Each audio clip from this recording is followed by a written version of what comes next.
last time on PeakD&D, we are on the gates of Moonstone and see the Shadow Army advancing of the Shadow King. They have the Cromangranth Time Dragon, shadowed. They have them. So we come up with a plan. We are going to send a party to find where the pillar is that the Shadow Army is looking for. We will then go with Julius's plan to go inside the mind of Cromangranth. With the help of some druids, we go underneath the earth, pop out behind, go into the mind of Cromangranth. We find a void. We then climb to white sand. We find an hourglass with some sand. We fight the sand. We put it back together. The shadow's gone. He brings us back. The dragon's gone.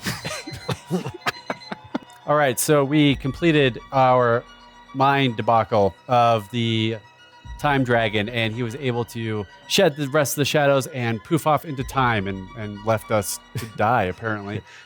Then we went back and we got the message back from the people who went into the sewers. So we followed them into the sewers. We met Julius's mom on the way there. Then we fought some shadows, and the bird shadow that we originally saw at the very beginning of the last episode was there, and it was like empowering and buffing all these shadows. And then it turned Orin against us, and Orin started fighting Karina, which was not good, did like 12,000 million damage to her. It was not great. But then ultimately Borman did the Borman special on the Birdman.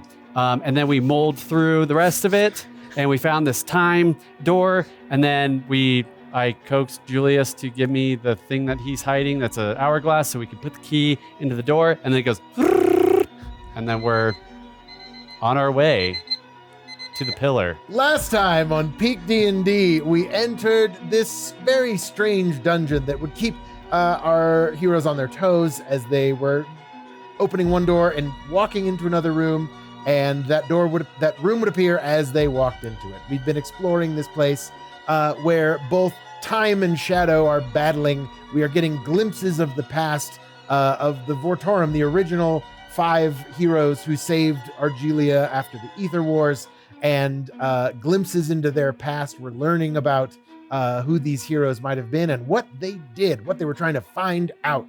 They were trying to save the realm from the influence of Kandarahan, and something else was going on a little bit deeper, and their research kept coming up with this remainder, a strange force that they've only labeled as V at this point. We don't V. And or Vendetta. What remains at the Rosethorn Inn was to be determined now. Too late. All right, so we are in the Rosethorn with Pablo, and he hands us these drinks, and Ravi gets wasted off this Tia Paula, and then honestly, so does Julius. And he's telling us all this stuff that, like, I have no idea how he knows about talking about our past and trying to give us hell. And he's like, just drink and go to sleep. And so we do, and we wake up, and there's this magic key from Inara, shout out Goddess of Luck. And it's like a key where we can get to the other rooms of the dungeon, and we find out there's other rooms we haven't seen. And so we go see the ghost of Morgan Blacksteel and what's happening. And there's all sorts of the remainder with Vortor. And then we go see Kana Shantik and the Giant. And there's also more stuff. Like, I think there's something with like the time pillars and creating Vortor, but maybe it's a Shadow King, and we have no idea. And then we get to the Wen, and it's actually Audrey Windwalker's dad inscribing the poem on her tomb. And then a smaller version of Karamagranth gets there, and it goes real bad for the first couple rounds until the last round, where it goes really good, and Orin is a badass. So are you.